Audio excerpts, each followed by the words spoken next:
Alright, welcome to another video, FLAVR Q&A.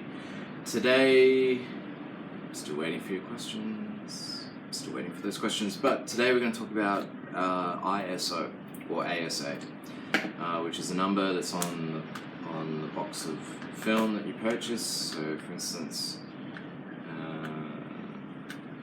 this is an old box of Neopan SS by Fujifilm. And in this corner, you'll see a number that says 100, ISO 100. And the ISO number relates to the sensitivity of the film. So the lower the number, the lower the sensitivity, the higher the number, the higher the sensitivity in your own. Okay? So basically what that means is that if you have a 100 speed film, like this one, and you have a 200 speed film, like this one, then at the same exposure with the same aperture setting, shutter setting, this film will be twice as sensitive as this film, which means that you can shoot this film at 2.8, you can shoot this film at f4 using the same exposure speed. And it's like, why is that useful? It means that if you're operating in low light, then you can use a more sensitive film to operate with less light in the exposure. Films go up to about 3200. This is T-Max 3200, which is a black and white film. And personally, I find that this film, and there's an equivalent by Ilford called it's the 3200. 3200 Delta. So they have Delta 3200, and then there's Kodak T-Max 3200. And both of these films will work at 3200, but they generally work best at 1600, which you can see in the overexposure. And it's the same for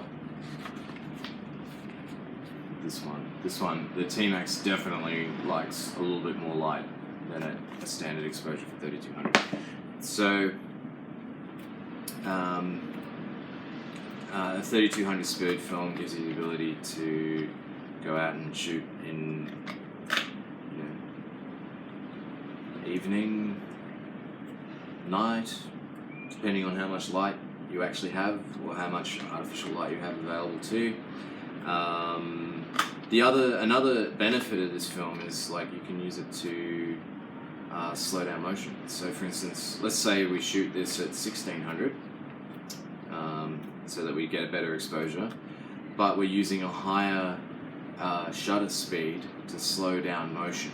So for instance, if there's a car moving past quickly, or someone running, or surf, or whatever, the higher shutter speed will allow you to get a crisper image, and it stops that motion effect which can happen when you had to move down into lower speeds with lower sensitivity film, if that makes sense. And films range from, like this is ADOX CMS 20, and you can see that this is a 20 speed film, which is effectively the 100 speed film is 4 times as sensitive. And this thing is amazing in terms of resolution. Like the resolution and the dynamic range, the range of grays between white and black that are available within the film is amazing. But obviously at 20, you're either using it with flash or you're using it in very, very, very bright sunlight or on a tripod. And then we have things like this is a Lomo 800 speed film, and the Lomo 800 is another great film that you can use for after sunset, low light after sunset kind of work. So there are different films, like for instance, this is an interesting film. This is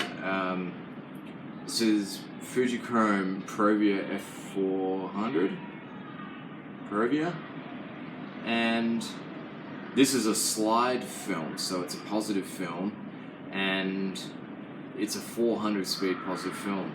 There's not many of them in the marketplace. They're all discontinued now. Fuji made the Provia F, and they made a Provia X as well back in the day.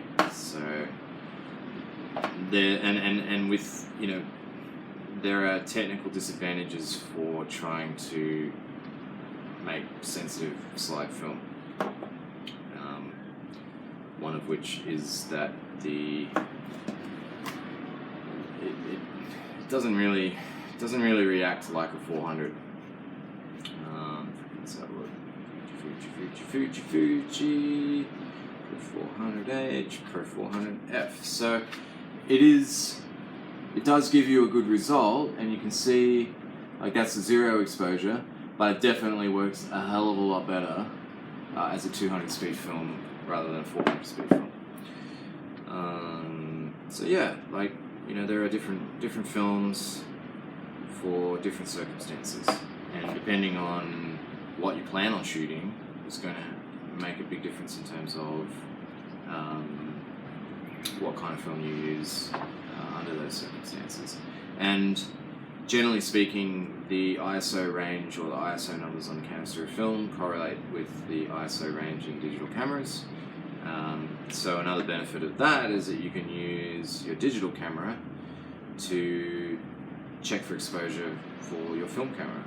You can use your digital camera as a giant light meter with an integrated display at the back that tells you exactly what it's going to look like when you shoot at a particular setting. So, that's another use. That's another cross-platform use. But yeah, so the films range, say 20, 25, and then 50, 100, 200, 400, 800, 1600, 3200. There's more films within. The majority of films are either 100 or 400 speed. There's two 3200 speed films. There's maybe 2 or 3 1600 speed films, and like half of them are discontinued. Like the Fuji Natura, which is a Japanese only film, is gone. It's 1600 Natura. And there's a few 800s. The color 800, the Lomography color 800 is a really nice film. It's a good price, great result. In fact, you could shoot, you could shoot the Loma 800 at 400, and it's really gives you a really nice image, really nice image. So that's all for today. If you have any questions, leave them down in the comments. This is just a quick video about ISO and why it's important. And a lot of the people who visit the site are interested in high sensitivity films, which is kind of a shame because one of the greatest things about color negative film is using it in a way where you overexpose. Negative film has a great capacity for soaking up light, which means that you can overexpose the film. It raises the exposure in the shadows, and you get a more balanced output as a result throughout your image. So, the low light, the high sensitivity films are important, and they're important in their place, but digital does a much better job than film in terms of low light. Digital is king in low light, and film is king when it comes to bright light, overexposure, and those circumstances. All right, that's it. Any comments? Let me know. And there'll be more film action in